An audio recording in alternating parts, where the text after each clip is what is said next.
ராஜ்மீடியா நண்பர்களுக்கு வணக்கம். நம்மளோட பிக் பாஸ் நிகழ்ச்சியை பொறுத்தளவுல சௌந்தர்யாவை நம்ம கழுவி ஊத்தி இருக்கோம். எதுக்காகனா அவளுக்கு திறமையே கிடையாது. டான்ஸ் ஆட தெரியாது, பேச தெரியாது, மத்தவங்க பேசுறத கேட்கிற பொறுமை கிடையாது, அடுத்தவங்களை அசிங்கப்படுத்துறது, புல்லிங் பண்றது, ப்ரொவோக் பண்றது, இப்படிப்பட்ட கேவலமான வேலைகளை மட்டுமே பண்ணிக்கிட்டு திறமை எதுவுமே இல்லாம வெறும் ஒரு பிஆர் டீமை வச்சுக்கிட்டு இன்னும் பிக் பாஸ் வீட்டுக்குள்ள இருந்துகிட்டு இருக்காங்க. அப்படிங்கறதுதான் நம்ம அவங்க மேல வைக்கிற குற்றச்சாட்டா இருந்துச்சு. ஆனா இப்ப பார்த்தோம் அப்படின்னா தல ரசிகர்கள் எல்லாருமே சௌந்தர்யாவை கழுவி ஊத்திக்கிட்டு இருக்காங்க.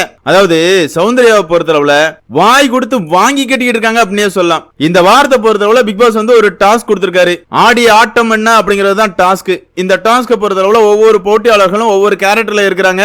இதுல சௌந்தர்யா வந்து த்ரிஷா கேரக்டர்ல இருக்கிறாங்க. அதே நேரத்துல சிவா வந்து அஜித்தோட கேரக்டர்ல இருக்கிறாரு. அவர்கிட்ட உட்கார்ந்து பேசுற சௌந்தர்யாவை பொறுத்தளவுல அஜித்தை இழிவுபடுத்துற மாதிரி பல வார்த்தைகள் பேசியிருக்காங்க. அதாவது முதல்ல சௌந்தர்யா வந்து உங்க கூட எப்ப படம் நடிக்கலாம் அப்படிங்கிற மாதிரி கேக்குறாங்க.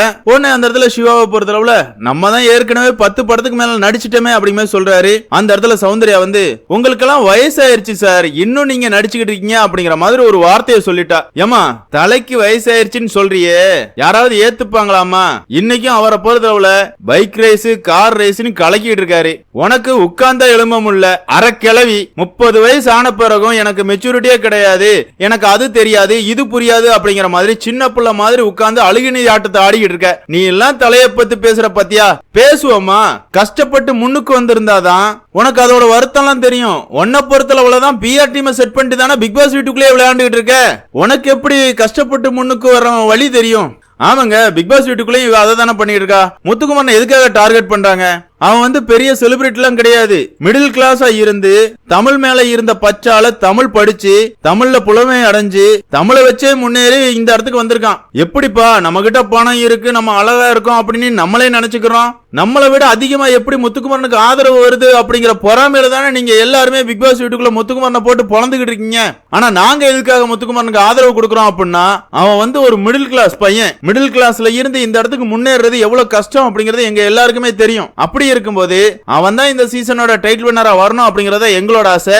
என்னதான் இருந்தாலும் நீ அதை உறுதிப்படுத்திட்ட அப்படின்னே சொல்லலாம். ஆமாங்க, இப்போ தல ரசிகர்களை பொறுத்தளவுல சௌந்தர்யா மட்டும் ஜெயிக்கவே கூடாது. இவெல்லாம் ஒரு ஆளா? 30 வயசுல எதுவும் கிழிக்கல, என் தலைய பத்தியே நீ குறை சொல்றியா அப்படிங்கிற மாதிரி கழிவு ஊத்திக்கிட்டு இருக்கானுங்க. ட்விட்டர்ல இந்த தற்குறி தான் இப்ப ட்ரெண்டிங் அப்படின்னே சொல்லலாம். நானுமே அந்த வீடியோ பார்த்தங்க, எனக்குமே செம காண்டாச்சு அப்படின்னே சொல்லலாம். இவளை பொறுத்தளவுல ஆட்டை கடிச்சு மாட்டை கடிச்சு மனுஷனை கடிக்கிற கதை அப்படிங்கிற மாதிரி சொல்லுவாங்க. பிக் பாஸ் வீட்டுக்குள்ள இருக்கிற போட்டியாளர்கள் எல்லாம் அசிங்கப்படுத்தினது இல்லாம தலையே அசிங்கப்படுத்தி பேசியிருக்கா. இவளை பத்தி நீங்க என்ன நினைக்கிறீங்க அப்படிங்கிற உங்களோட கருத்துக்களை மறக்காம கமெண்ட்ல மென்ஷன் பண்ணுங்க. அதே மாதிரியே உங்களுக்கு தலையை பிடிக்கும் அப்படின்னா மறக்காம முத்துக்குமாரனுக்கு ஓட்டு போட்டுருங்க. இந்த வீடியோ உங்களுக்கு பிடிச்சிருந்தா லைக் பண்ணுங்க, ஷேர் பண்ணுங்க, மறக்காம நம்ம சேனலை சப்ஸ்கிரைப் பண்ணுங்க. Thank you friends.